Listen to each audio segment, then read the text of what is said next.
Matangnya juga sama ya warnanya.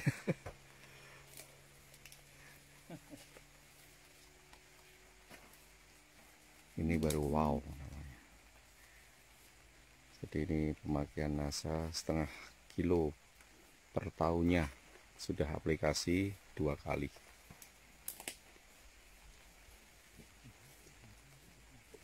...2017 setengah kilo, 2018 setengah kilo. Ini akan disusul 2019 lagi. Kita lihat. Ini jenisnya apa Pak Eko? Nigeria scan Pak. Nigeria skin atau scan? Jadi papaknya dari Nigeria.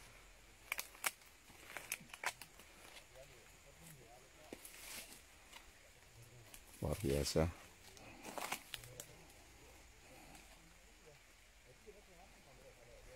Ini juga membuka ya Pak ya? Ini ya, pelepahnya membuka. Buahnya keliling. Ini potensi produksinya luar biasa. Kalau kita menggunakan rumus cepat menghitung buah kelapa sawit, di sini dari satu sisi, ini ada 7, biasanya 2 kalinya ada 14 TBS. Kalau misalkan 1 TBS ini dengan performance seperti ini bisa menghasilkan paling tidak 10 kilo, berarti ini ada 14 ya. 140 kilo per semester. 140 kilo per semester. Kalau 2 kalinya berarti ada 280 per tahun.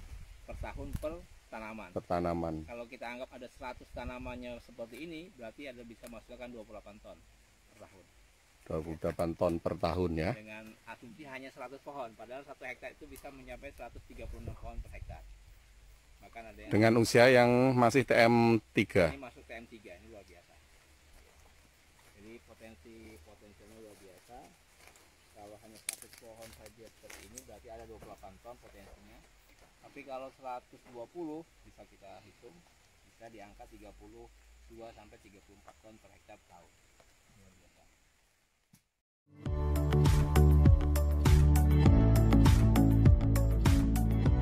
Semangat pagi mitra NASA dimanapun Anda berada. Berdasarkan data yang kita miliki di Indonesia, itu terdapat 1,7 juta hektar lahan perkebunan sawit yang berada di lokasi tanah gambut. Tanah gambut adalah tanah yang sangat spesifik. Salah satu ciri khasnya adalah kandungan unsur K itu sangat minim. Kemudian unsur hara mikro juga sangat minim, sehingga pengelolaan di perkebunan kelapa sawit lahan gambut itu perlu pengelolaan yang lebih baik lagi, dan kita berharap semoga perkebunan kelapa sawit di lahan gambut itu semakin baik. Sekarang kita berada di perkebunan kelapa sawit milik Bapak Heran, Desa Bukit Batu, Kecamatan Jekan Raya, Kota Palangkaraya. Beliau memiliki perkebunan kelapa sawit dengan luas kurang lebih 6 hektar. Tanaman usia rata-rata 4 sampai 5 tahun. Mulai kapan Bapak menggunakan pupuk organik NASA? Untuk pemupukan pertama NASA kita mulai Desember 2016. Itu untuk percobaan yang 2 hektar yang belum berbuah. Dengan dosis sesuai dengan petunjuk 5 sak yang granulnya, 1 kotak yang power nutrisi.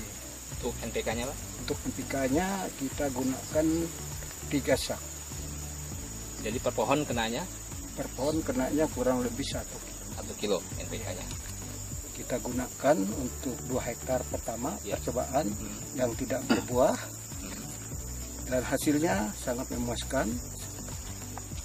Baru 1 tahun kita lihat hasilnya sudah hampir 80% berbuah. Yang tidak berbuah dulunya sudah berbuah.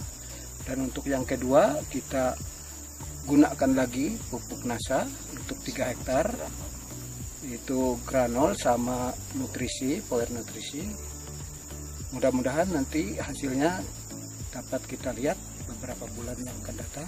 Tapi ini sudah kelihatan hasilnya. Begitu kita melihat daunnya sudah mulai hijau, pelepahnya mulai terbuka. Untuk perkembangan buahnya 4 bulan yang akan datang. Ini Pak yang sudah menggunakan pupuk power nutrisi sama super granul.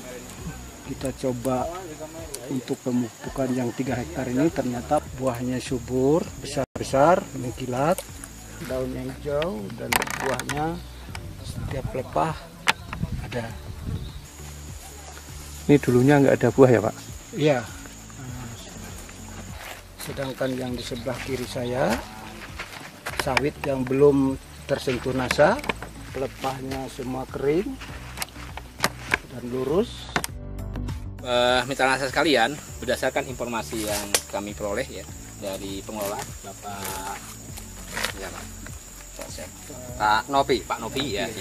Itu tadi menyampaikan bahwa pada saat sebelum menggunakan pupuk organik nasa, hasil panen yang didapat itu hanya di angka 1 ton sampai 2 ton untuk dan sekarang sudah bisa keluar, kemarin dapat 6 ton Pak ya. Bisa 6 ton yang kemarin. Nah, ini membuktikan bahwa pengaruh pupuk organik nasa itu bisa dirasakan paling tidak 5 sampai 6 bulan kemudian.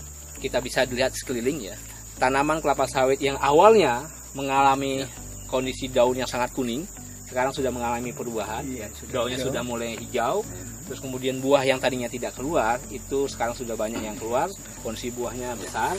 Dan ini ada simpanan buah ya. Paling tidak 4 sampai depan 4 buah, berarti minimal ada 8 buah di sana. Kalau misalkan dalam satu pohon itu terdapat 8 buah saja dan katakanlah 80% itu berbuah, maka bisa kita dapatkan hasil dengan berat janjang tadi informasi di angka 8 sampai 9 kilo. Kalau semua berbuah, kita bisa mendapatkan per hektarnya per bulan ya. Itu kita bisa dapatkan di angka 1 sampai 1,5 ton per hektar per bulan. Dengan kondisi lahan yang marginal, lahan gambut, angka 1 sampai 1,5 ton per hektar ya per bulan itu sebuah angka yang luar biasa ya.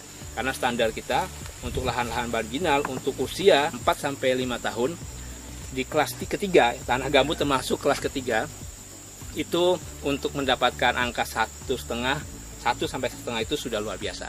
Mudah-mudahan ke depan kita bisa mendapatkan angka di angka 1,5 sampai 2 ton per hektar per bulan. Pesan saya untuk petani kelapa sawit yang di lahan gambut, yaitu gunakanlah super granul dan power nutrisi sesuai dengan petunjuk. Sudah kelihatan hasil nyata, jauh dari pupuk yang lain. Biaya murah, pemupukan tidak terlalu berat karena kita menggunakan pupuk yang sedikit dengan biaya ringan. Lebih praktis ya, lebih praktis. Kualitasnya memuaskan. Ya. Mitra nasa sekalian, perlu kami sampaikan bahwa ada perbedaan yang sangat besar antara petani sawit konvensional tradisional dengan petani modern. Bapak Helen ini adalah termasuk petani modern. Karena yang beliau lakukan adalah bagaimana bisa mendapatkan hasil produktivitas tinggi sehingga biaya yang sudah beliau keluarkan itu bisa kembali dengan hasil yang didapat. Ya. Jadi perbedaannya adalah ketika petani tradisional itu meminimalkan biaya, tetapi petani modern adalah bagaimana bisa menaiki hasil dengan masukan pupuk yang berkualitas. Salah satu pupuk berkualitas yang sudah beliau gunakan adalah pupuk organik nasa, super nasa granul dan power. Ya, kita pakai dosis 50 kg per hektar untuk super nasa granul dan 3 kg untuk power nutrisi plus NPK yang berimbang. Ya, mungkin itu yang bisa kami sampaikan di sini. Semangat pagi. NASA oke.